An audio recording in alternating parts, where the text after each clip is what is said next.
புலவனே, இப்பூவுலகை விட்டு பொன்னுலகம் செல்வதற்கு முன் இறுதியாக கேட்கிறேன். இன்று கைதியாகி நின்றாலும் சிறிது காலம் அரசியாக வாழ்ந்தவர் செல்வாம்பிகை. அவரது விருப்பப்படி முதலில் அவரை பாராட்டி ஒரு பாட்டை பாடிவிடு. பிறகு என்னை அவமதித்து பேசியதற்கு என் காலில் விழுந்து மன்னிப்பு கேட்டுவிடு.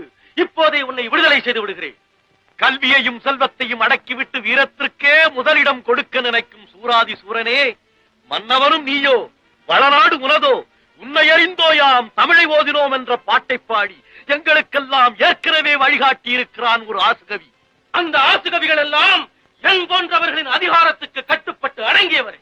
உன்னை போல் அதிகார ஆணவம் படைத்த ஒரு அரசன் அலைகள் பாயும் கடலை காட்டி, கண்டீரா இவ்வாழியும் எமக்கடிமை என்றானாம். அதற்கு என்னை போல் ஒரு புலவன், உலகலாம் உமக்கடிமை, நீரோ எமக்கடிமை என்றானாம். அம்மொழியே பொன்மொழியாக கொண்டு சூளுரைக்கிறேன்.